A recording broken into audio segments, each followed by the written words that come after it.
يلا يلا حاسب الموت البطيء.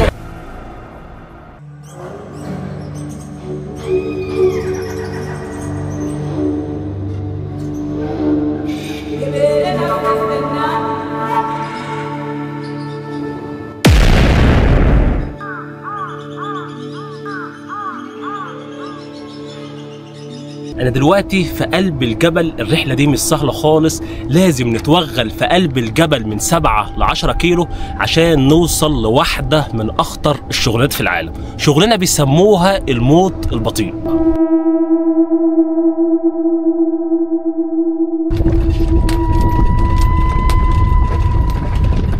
حركة زي دي ممكن تموت الواحد على طول في الحال على طول، تشقوا نصين فصالة، مفيش تفاهم. ده انا ابن عمي مره زي كده واتوجع الفصاله، لما لعقوه كانت المكنه هتاكله.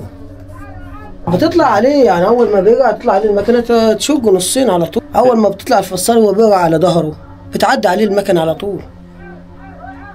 يعني شغلانه خطر، ومفيش غير هي في الدوله عشان نشتغلها، ولا وظيفه ولا اي حاجه. هو كل يوم اقل حاجه كل شهر 2 يتوفى 3 يتوفى، كهرباء قطع مكنه تقطع، حادثه بالعربيه، يعني في كل حاجه.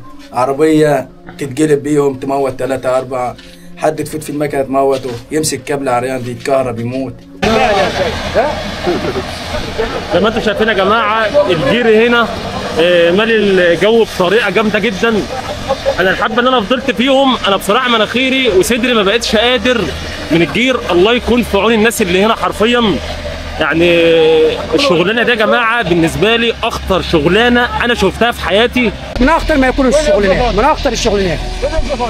هو العامل طلع على لقمة عيشه، لعاين رجع البيت تاني لما رجع. مش راجع تاني، هو يعني حتى ربنا سبحانه وتعالى سبحان الله تعالى وربنا هو اللي بيرجعش، هو طلع بيسترزق، ربنا كتب له السلامه بيرجع لاولاده. بمعناها صح ان مفيش لقمه عيش غير هي دي اللي بنسترزق منها. هي فعلا الموت البطيء. يعني حتى الميه هنا بنشرب ميه مش يعني الميه بكيس بتراب بكله كتوت، بس هنعمل ايه طيب؟ انا عايشين في التراب في القدره في مفيش ميه نظيفه، مفيش لقمه نظيفه زي ما انت شايف. وانا ماشي في المكان اللي انا فيه لازم اخلي بالي من اي كابلات موجوده على الارض عشان الكهرباء، والمكان اللي موجود خطير جدا. نساعد ابوه وساعد البيت وساعد العيله زي كده يعني. توفق. ما انا سبت المدرسه بقالي كم شهر، جيت هنا الجبل وسبت المدرسه.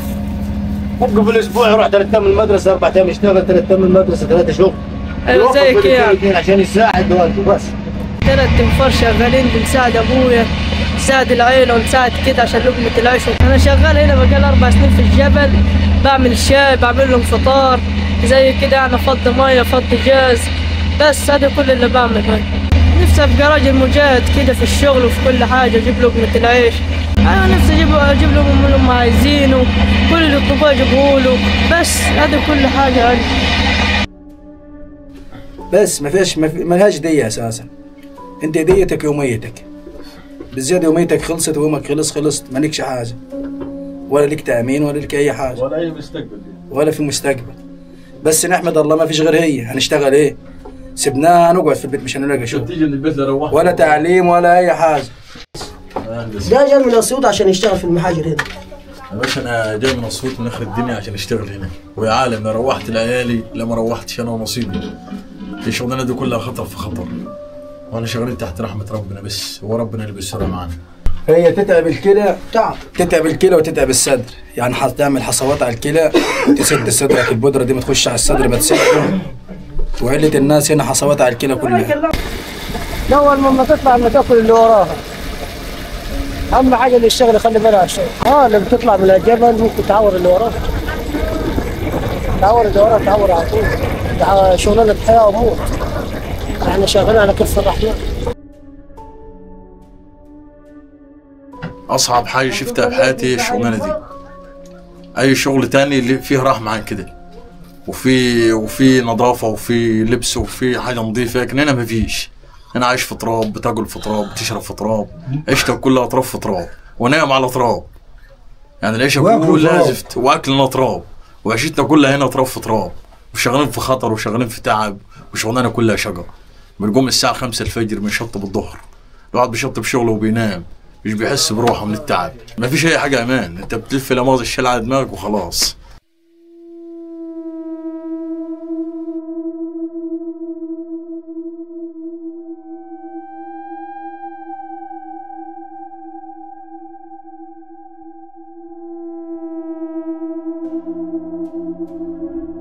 نشرب ميه فيها بودره، نشرب ميه سخنه، مفيش غير هي الموجوده. يعني الجو سخن، شايف الجو والترابه، وبالليل يبقى عتمه، ومن دور الصبح يبقى عتمه، نخبط ونشتغل وخلاص. بس مفيش غير هي. يعني هي الفصاله دي لو طالتك ممكن تعمل لك حته لحمه كده انت ونصيبك، ورحت على رزقك على اكل عيشك. يعني ولا حد يصرف عليك ولا حد يوديك. صعب الشغل ممكن يعمل معاك واجب يوديك المستشفى يوقف معاك، غير كده لا. وهي كلها الارزاق بالله، وكلنا شغالين تحت رحمه ربنا بس مش اكتر، وربنا اللي بيسترها معانا. في مخاطر في الشغل هنا زي الغبار والاصابات والحاجات دي كتير. كهرباء انت لو مسكتك دقيقه واحده بس هتنشف. دي كهرباء الجد ضعيفه. الكهرباء دي هي ثانيه واحده وهتخليك زي العصايه كده. انت شغال تحت وروحك على كفه ايدك انت ونصيبك، لا عشت لا مت. عشان مثلا 400 جنيه او 500 جنيه، ويا عالم روحت لبيتك او ما روحتش انت ونصيبك عادي، على حسب ما ربنا يسترها معاك.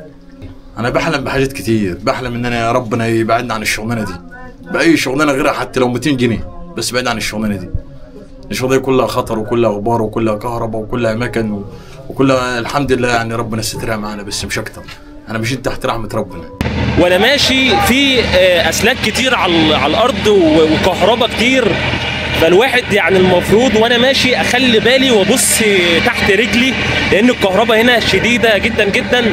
يعني كل المكن هنا شغال بالكهرباء اللي انتم شايفينها. يعني ممكن لو انا ما خدتش بالي يعني الواحد يروح في لحظه. فزي ما انتم شايفين،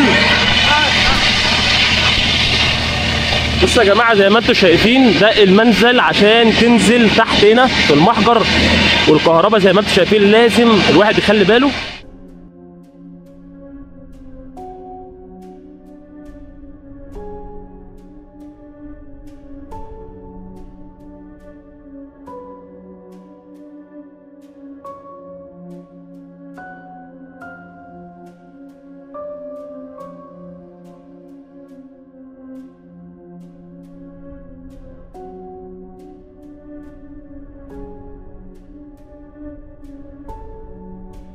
ثلاثة بالليل لحد الساعة 1 الظهر.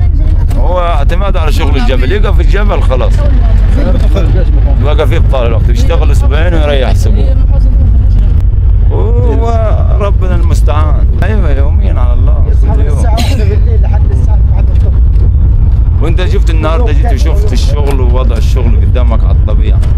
لقمة عيش صعبة بس ربنا المستعان مع الناس عشان لقمة العيش. ناس كثيرة ماتت في شغل المحاجر دي كلها، ناس كثيرة ماتت وناس توفت والناس تعورت، وفي ناس متصابة مش لاقية، مفيش. صاحب المصنع هيعمل ايه؟ يعني يصرف عليه كان 10,000 ولا 20,000 ويساعده ربنا. صاحب المصنع عم يدفع كوم مقوم مش قادر. غير الاول كانت الدنيا حلوة في الاول. من بينها عرفت يا عم الرحمن، الناس دي اعتمادها كلها على الجبل. يقف الجبل ما فيش شغل، ما فيش عماله، في بطاله. يمشي وين طيب؟ ما له شغلانه غير الجبل. وبكده نكون وصلنا لاخر الفيديو. مغامره قويه جدا جدا ومغامره مختلفه. اللي وصل معايا لاخر الفيديو واستمتع بالمغامره ما ينساش اللايك ولا الاشتراك ولا الكومنت، ويوصل الفيديو ده لاكبر عدد من الناس، لان الموضوع المغامره كان فيها مخاطره جامده جدا جدا وشغلانه من اصعب الشغلانات في العالم. السلام عليكم ورحمه الله وبركاته. مع السلامة.